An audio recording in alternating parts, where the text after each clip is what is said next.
प्रिया के ससुराल में हर कोई नॉनवेज खाया करता था। सिर्फ प्रिया को छोड़कर प्रिया के ससुराल में आए दिन नॉनवेज बनता।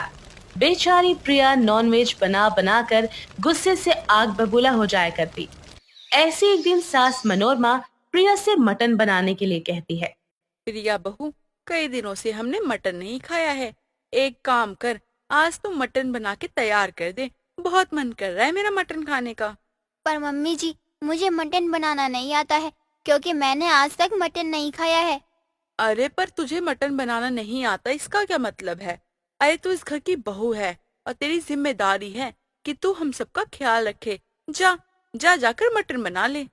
मम्मी जी, आप तो अच्छे से जानती हो ना कि मैं एक वेजिटेरियन हूँ। मुझे नॉनवेज खाना बिल्कुल भी पसंद नहीं है। और फिर आप लोग क्यों जबरदस्ती मुझे नॉनवेज बनाने को कह रहे हो, वो भी हर 2 दिन पर? इतना नॉनवेज कौन खाता है? हम खाते हैं और इससे ज्यादा मुझे कुछ नहीं जानना है। तुझसे जितना बोला जाए तो उतना कर। चुपचाप जाके यूट्यूब से मटन की रेसिपी देख के मटन बना ला। मम्मी जी, आप मेरे साथ जिद मत करो। मैं घर का सारा काम कर देती हूँ। आप जाकर मटन बना लो। अरे तेरा दिमाग तो ठीक है ना? बहू के होते हुए मैं किचन में जाके काम करूंगी? तुझे शर्म नहीं आती क्या? अरे तूने बोल भी कैसे दिया ये कि मैं किचन में जाके काम करूं? मम्मी जी, मेरा जी खराब होता है मटन को देखकर। अब प्लीज मेरे साथ जबरदस्ती मत करो। आपको जो खाना है आप खुद बना लो। मुझसे बहस करना तुझे महंगा पड़ सकता है, वरना तुझे मेरे गुस्से का पता नहीं है। बेचारी को मटन बनाना तो नहीं आता था, लेकिन सास की इज्जत के लिए यूट्यूब के जरिए प्रिया अपने ससुराल वालों के लिए मटन बनाकर तैयार कर देती है। ससुराल वालों को प्रिया के हाथ का मटन बहुत पसंद आता है और वो प्रिया की खूब तारीफ करते हैं। प्रिया तो काम ना करने का बहाना ढूंढती रहती है। अरे इतना टेस्टी बनाया है तूने ये, और तू कह रही थी कि मुझे मटन बनाना नहीं आता है। पर ये ऐसा लग रहा है जैसे किसी होटल से मंगवाया है ये मटन।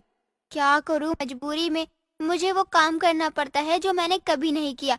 पर आप लोगों को समझ में नहीं आता कि मैं आज तक कभी मटन को हाथ नहीं लगाया, पर आज आप लोगों की वजह से मुझे ये सब करना पड़ रहा है। अरे प्रिया, बेकार में क्यों मम्मी पे भड़क रही हो? अरे मटन है, एक बार खा कर देखो, तुम्हें भी अच्छा लगेगा। फिर देखना तुम रोज बोलोगी कि मैं मटन खाऊंगी। नहीं रोहन, तुम ही खाओ। मैं जा रही हूँ अपना बाकी का काम देखने।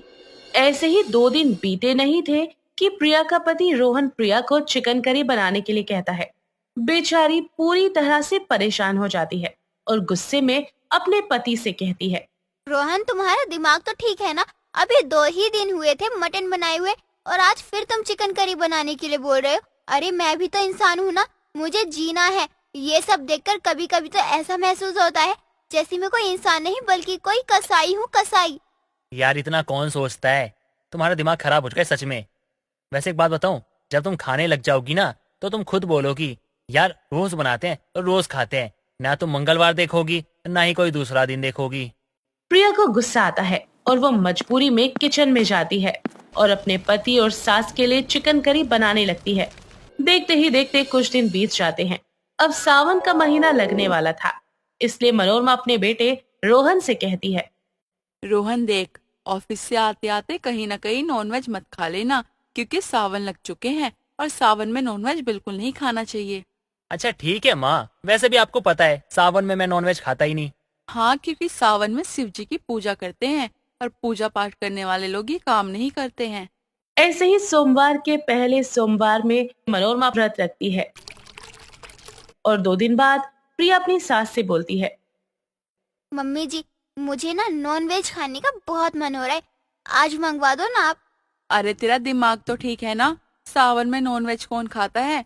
और तू तो नॉनवेज खाती नहीं थी, फिर अचानक से तेरा मन क्यों करने लगा नॉनवेज खाने का? अरे मम्मी जी, पता नहीं क्या हो गया है। मुझे वैसे तो नॉनवेज बनाने की आदत थी, पर अब जब से नॉनवेज बनाना छोड़ा है तब से मुझे नॉनवेज खाने का ही मन करता रहता है। तो मम्मी जी प्लीज आप मंगवा दो ना मेरे लिए। व्रत तो आप कर रही हो ना, मैं थोड़ी ना। अरे बहू, चाहे व्रत तू करे या मैं करूं, इससे फर्क नहीं पड़ता है। लेकिन सावन में नॉनवेज नहीं खाया जाता है, इससे पाप लगता है। अरे मम्मी जी, चाहे नॉनवेज सावन में खाओ या किसी और महीने में खाओ, पाप लगेगा तो लगता ही रहे। और वैसे भी लगेगा ही, क्योंकि हम तो किसी जीव को मार कर ही अपना पेट भर रहे हैं ना। ज्ञान की बातें अपने पास रख। मैंने तुझे मना कर दिया मतलब मना कर दिया। नॉनवेज नहीं खाना है मतलब नहीं खाना है। पर मैं तो खाऊंगी, चाहे कुछ भी हो जाए। प्रिया भी जिद पर बैठी थी। उसे सावन के महीने में ही नॉनवेज खाना था, इसलिए वो अपने लिए ऑनलाइन चिकन मंगा लेती है और कमरे में बैठकर आराम से खा रही होती है। तभी वहां पर सास आती है। ये सब देख कर वो गुस्से में आग बबूला हो जाती है। सास अपनी बहू को खींचकर थप्पड़ मारती है और कहती है, हे भगवान, सत्यानाश हो तेरा। अरे क्या मिल गया तुझे ये सब करके? मेरा धर्म भ्रष्ट कर दिया तूने। पाप मिलेगा अब तुझे। किससे पूछ के तूने नॉनवेज मंगवाया है घर में? देखो, मेरे सामने ना पंडित बनने की कोशिश मत करो आप। सावन आते ही आप पुजारन बन जाती हो और सावन के जाते ही आपके अंदर का हैवान जिंदा हो जाता है। अरे क्या मिलता है किसी को मार के खाने के लिए? इस दुनिया में भगवान ने और भी चीजें बनाई है, वो खाओ ना। तभी वहां पर रोहन आता है और रोहन अपनी माँ और बीवी की लड़ाई को देखकर बोलता है, वैसे सच कहो ना प्रिया, गलती तुम्हारी है। जब माँ ने मना किया था कि नॉनवेज नहीं आएगा तो क्यों मंगवाया तुमने? क्योंकि मेरा मन कर रहा था खाने का। जब आप लोगों का मन करता है तब आप लोग कहते हो ना, ठीक है। वैसे ही आज मेरा मन कर रहा था, इसलिए मैंने नॉनवेज खाने के लिए मंगवाया है। रोहन अपनी बीवी को मेरी नजरों से दूर कर दे। इसने पूरे घर को भ्रष्ट कर दिया। अब समझ में नहीं आ रहा मुझे कि मैं क्या करूं। पता नहीं शिवजी मुझे क्या ही पाप देंगे। क्या पता मुझे अगले जन्म में मुर्गी बना दे और कोई मुझे काट के चिकन तंदूरी बना के खा जाए। वो तो आपको वैसे भी बनाकर खाया जाएगा। क्या लगता है आपको मम्मी जी कि आप अगर सावन के मौके पर चिकन मटन नहीं खाओगे तो इससे आपको पाप नहीं लगेगा? ऐसा बिल्कुल भी नहीं है। आपने और रोहन ने बेचारे उन मासूम जीवों को मार कर जो किया है ना, उसकी सजा आपको जरूर मिलेगी। प्रिया की बात सुनकर सास और रोहन दोनों खुद पर शर्मिंदगी महसूस करते हैं और प्रिया उन दोनों से कहती है, वैसे मैंने ये जो कुछ भी किया है ना, वो एक ड्रामा था। मैं आप लोगों की तरह पापी नहीं हूँ। मैं किसी को मारकर अपना पेट नहीं भर सकती। आप ये जो देख रहे हैं ना, ये चिकन नहीं है बल्कि सोयाबीन की चाप है, और वो तो मैं बस जानबूझकर आपके सामने ड्रामा कर रही थी। माँ प्रिया बिल्कुल सही कह रही है। सावन में खाया जाए नॉनवेज या फिर सावन के बाद या पहले, लेकिन इसके लिए किसी पशु की हत्या करके खा रहे हम, वो तो गलत है ना।